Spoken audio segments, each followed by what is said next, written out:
ჭიათურელი მაღაროელები ისე ვითხოვენ დახმარებას ხალხისგან, დახმარებაში გულისხმობ ხარ და ჭერას. ჯერ ერთი დაკავებულები არიან, რამდენიმე ადამიანი და ჩემი სოლიდარობა მაქვს ხალხს.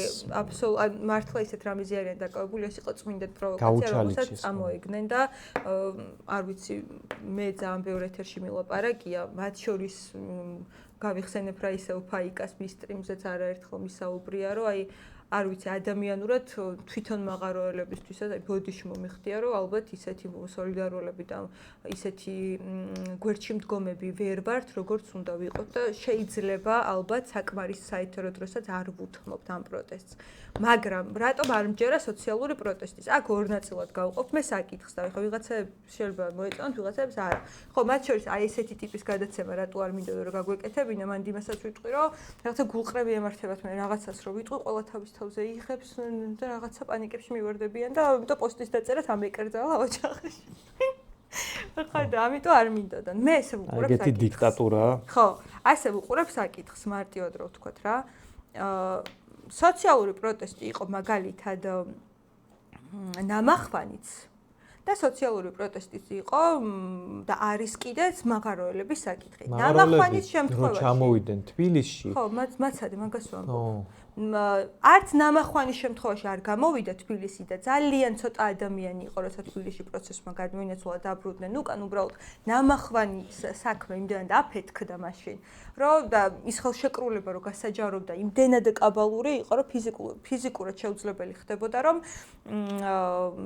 რაღაცა თავდაცვითი, ხა ვიღაც სულელი დღევანდელი ექსპერტები კი ამბობენ, რომ ნამახვანი რო ჩაიშალა მაინც აღდგება, მაგრამ ის ხელშეკრულება იყო კაბალური და მან მართლა იმან იმუშავა, რომ ეგ ხელშეკრულება გასაჯაროვდა და ძალიან მოედო და უკვე აღარ აწყობდა არც ოცნებას. მაგრამ მაღაროელების შემთხვევაში სოციალურმა პროტესტმა ვერ გამოიღო შედეგი. ვერც თბილისში რო ჩამოვიდნენ, მაშინ ძალიან ცოტა ხალხი იყო და არავინ არ გამოდგა სოლიდარულად. თბილისიდან რავი ერთი 100 კაცი იყო, მე მგონი სუმისული და მაგისი ნახევარი სადღაც ჩვენი პარტიული აქტივი ვიყავით მისული რა ანუ ძალიან მაგას ვამბობ ზუსტად ძალიან ცუდად მოექეცით თბილისელები ჭიათურიდან ჩამოსულ მაგ ხალხს რომელსაც თავისი გასაჭირი ჩამოტანილი ქონდა აქ და წესით უნდა გვერდში დავდგომოდით და ჩვენ ვიყავით იქ მისული, მაგრამ ხალხი არ გამოვიდა. ის მისვლა არ ყოფნის საქმეს. და მანდ მე მაქვს ეგეთი ორი პოზიცია რა. ერთის მხრივ სოციალური პროტესტი გასაგები ადამიანების კონკრეტული ჯგუფის გულის ტკივილი და ნუ ჭიათურელი მაღაროელების შემთხვევაში ამას მარტო გულის ტკივილი აღარ ქვია, უკვე არსებობა არ არსებობის ხوارზე არიან ეს ადამიანები. ეს პროტესტი და პროცესი გასაგებია, თუმცა მე მაგალითად ვთვლი მიუხედავად იმისა, რომ ვიღაცები ხა პანიკაში ჩაცურდებიან, რომ ეგრე არ არის და ასე შემდეგ, მე ვთვლი, რომ სოციალური პროტესტი, რომელსაც ორგანიზებას არ უწევს და არ ეხმარება პოლიტიკური ნიშნით პოლიტიკური პარტია, ის არის განწირული იმისთვის, რომ არ გამოვიდეს მარტივად და საერთოდ არ გამოვიდეს, შედეგი არ მიიღწეს და მეორე, ყველაზე რთული რაც არის ამ ნაწილში, სულ რომ სოციალურმა პროტესტმა შედეგი გამოიღოს, როგორც ნამახვანის შემთხვევაში. მეორე, ყველაზე რთული მანდ ის არის, რომ თვითმმართველობის არჩევნებზე ჭიათურა ქართულმა ოცნებამ ისეთი პროცენტით მოიგო.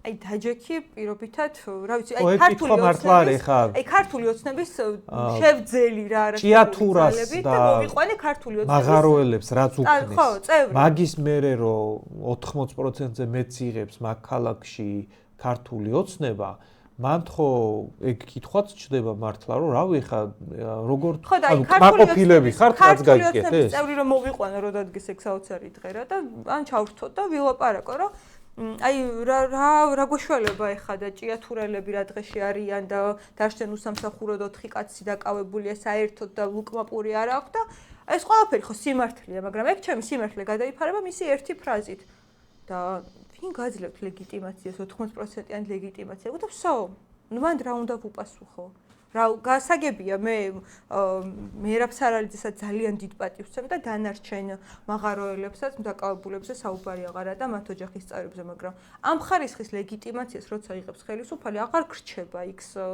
საშუალება რომ საფუძვლიანად მე ეკამათო რა და რასაც მე ვუყურებ აი ქართველ ხალხს მაგალითად უმეტესობას შეუძლია ქუჩაში გავიდეს დემოკრატიული პროცესების უკუსვლის გამო მაგრამ არ გავა იმიტომ რომ დენი გაძვირდა არ გავა იმიტომ რომ საკვები იმდენად გაძვირდა, რომ აი ეგეთი რაღაცა შეუძლებელია საქართველოში პომიდორი ღირდეს მაგალითად 10-დან 15 ლარამდე. ამის გამო არ გადის და ალბათ რაღაც დონეზე აი უცნობზე რომ საუბრობდით, მაგ ენერგიის გამოხატულებაც არის, რომ ვიღაცა ტიპები, აქ ეს კოლექტიური ვერავაკე, პერო, სასტავი რაღაცა ღლიცინებს მაგ თემაზე, ანუ შეიძლება რაოდენობრივად უფრო მეტი ვართ ხალხი, ვისაც მართლა ხელფასიდან ხელფასამდე ცოტა ისე მიყვავს, რომ აი სანამ ხელფასის დღე მოვა, ბოლო ერთი კვირა მაგალითად ისე ხარ უკვე რა, აი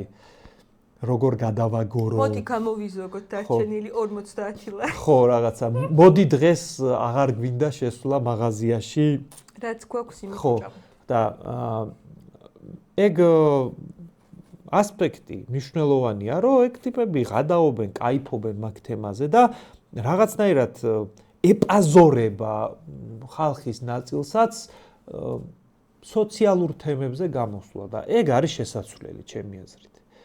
ერთ-ერთი ამოცანა რაც ამ აქციას თემაზე თუ უბრალოდ ვერ წარმოუდგენიათ რომ ადამიანი შეიძლება ეგეთი მდგომარეობაში სრულად წარმოუდგენიათ უბრალოდ მაგითი პირიქით ადამიანს ამინუსებენ ანუ ადამიანს მართლა რომ შეიძლება რომ უჭირდეს რომ აი ბავშვს მაგალითად აი რაღაც ტანსაცმელი უყიდოს ან საჭმელი ისეთი უყიდოს რომელიც მაგ ბავშვს ჭირდება და უწევს ისეთი საჭმელი მოიტანოს სახლში რომელიც კი მაღალკალორიულია და განაყრებს მაგრამ ჯანმრთელობისთვის არ არის მთლად კაი აი პრემიერ-მინისტრი რაზეც აპელირებდა ხო ეგ ხო სინამდვილეში არის აქციით ჩამოფასებული პროდუქტები რომელზეც მაგალითად ეხა ზეთი კი ეგ მაგ ფასებშიც არის ოღონდ მე რაღაცა რო კითხულობ და არ ყვევ ისეთია რომ კი აი ერთი 10 წელი ხე ეგეთ პროდუქტებზე რო იყო მე რაც დაზოგე მაგ პროდუქტებში ეგ მე საავადმყოფოში უნდა მიიტანო რომ ცოტა ჯანმრთელობა გაირემონტო და არა ადგილზევე გეუბნებიან კონსულტანტები არ გინდა იქ არის ხო და ეს ჩუმად რო აგე ამ ქართულ ელიტას აქვს ეგ თვისება რომ ადამიანს რო ფული არ აქვს მაგითი იმ ადამიანს დაცინოს და არანაირი პრობლემა მაგასთან არ აქვს ხო და იმ ხალხს, ვისაც სხვანაირი გარემოებები აქვს, უნდა გაუჩნდეს იმისი მაჩვენებები, მაგრამ პირდაპირ ეგრე ვიტყოდი, რომ პროტესტის კულტურა უნდა გაჩნდეს საქართველოში სოციალურ თემებზე.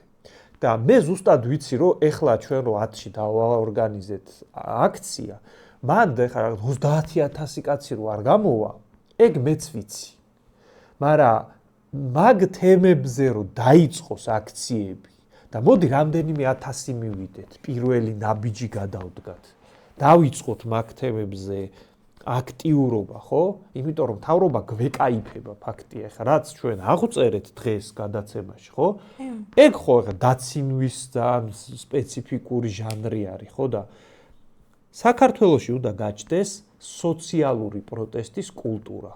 აი მანქანის გამბაჟება რო გინდა და ქართული ოცნების ბიზნესმენი რო არ ახარ და აქედან გამომდინარე, რავი, 7-8 წლის წინანდელი გამოშვებული მანქანის ყიდვა გინდა და აი მან რო გადაგიწყვიტა რომ შენ ძვირს გადაიხდი.